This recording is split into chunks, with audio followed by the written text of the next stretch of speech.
Afin d'accentuer sa réponse Covid-19 suite à l'apparition de la pandémie, WaterAid, une ONG internationale de développement, a initié cette fois-ci une campagne pour l'hygiène au niveau global dénommée Hygiene for Health, en français, l'hygiène pour la santé. La campagne Hygiène pour la santé vise à accélérer les progrès vers l'atteinte de l'accès universel à l'hygiène. Nous voulons accélérer l'adoption des pratiques de lavage des mains, l'hygiène des mains, aussi bien en milieu communautaire au sein de la population pour être simple, que dans les centres de santé. Le lavage de mains au savon étant un frein à la propagation des microbes, cette campagne vise à accélérer les progrès vers un accès équitable et inclusif à l'hygiène des mains afin de prévenir la Covid-19 et d'autres infections. Il a été démontré que le lavage des mains au savon peut réduire jusqu'à 45% les incidences des diarrhées, les cas de diarrhée. Aussi, le lavage des mains au savon peut réduire jusqu'à 50% les infections respiratoires aiguës ou les infections intestinales. Et ce qui est surtout intéressant, c'est que le lavage des mains au savon peut réduire jusqu'à 90%, je dis bien 90%, la charge microbienne, autrement dit, les microbes qui se trouvent au niveau justement des mains. Cependant, le changement de comportement en matière d'hygiène nécessite une approche bien adaptée. Ce qu'il faut faire, c'est qu'il faut avoir une approche adaptée. Une approche adaptée, ça veut dire quoi? C'est pas une seule approche qu'on va dire qui va convenir à tous les contextes et à tous les domaines d'intervention. WaterAid intervient par exemple au niveau communautaire, on intervient au niveau des écoles, on intervient au niveau des établissements de santé. Donc faire l'hygiène dans tous ces domaines-là demande des éléments spécifiques qu'il faut prendre en compte pour assurer la durabilité des interventions. C'est-à-dire pour que quand on a un comportement qui est acquis, que cela puisse perdurer dans le temps. Toutefois, il convient de soutenir cette approche afin de vulgariser davantage l'adoption de ces bonnes pratiques qui permettent de lutter non seulement contre la Covid-19, mais aussi d'autres maladies infectieuses. Avec l'avènement de la pandémie de Covid-19, on a vu qu'il y a eu une adoption rapide du lavage des mains au savon. Partout, on voyait des dispositifs de lavage des mains. Mais une fois qu'il y a une baisse par rapport au taux qu'on communique, on voit également une baisse par rapport à cette pratique.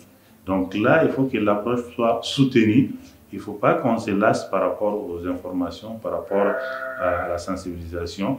Passer la bonne information en fonction du niveau, de la zone d'intervention et des acteurs ciblés.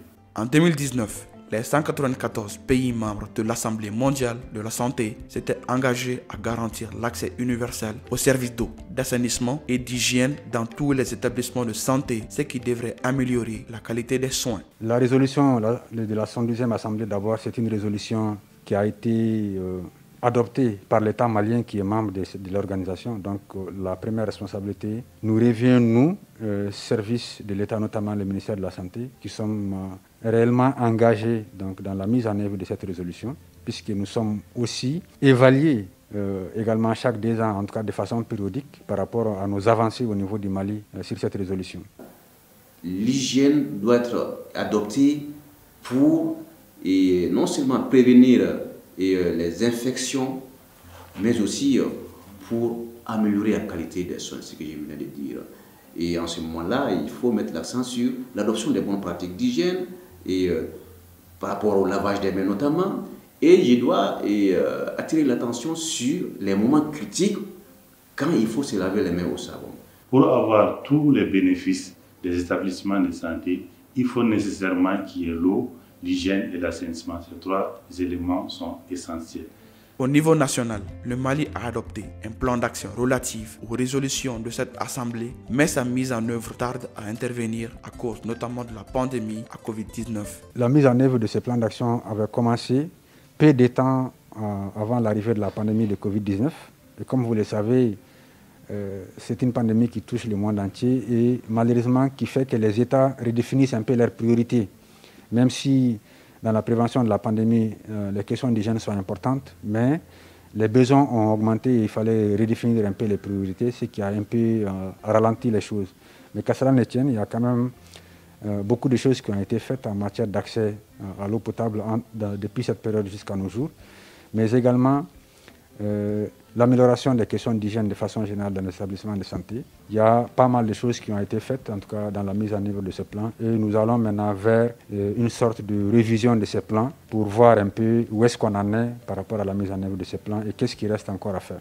Néanmoins, les structures en charge de la santé travaillent d'arrache-pied pour pouvoir honorer les engagements déjà pris. Nous sommes résolument engagés, en tout cas, pour faire du mieux que possible pour que ces engagements soient respectés au niveau du Mali. Et je pense que nos partenaires savent déjà quels sont les efforts que le Mali avait déjà fait dans ce sens bien avant que cette résolution soit adoptée. De son côté, WaterAid espère quant à elle que les autorités mettront en place très prochainement une feuille de route claire par rapport aux engagements pour l'hygiène. Le Mali est un pays phare par rapport à la mise en œuvre des engagements, notamment par rapport à l'accès à l'eau et l'assainissement pour tous. Et par rapport à ces engagements pour l'hygiène, il est essentiel que nous puissions mettre en place une feuille de route concrète au niveau national.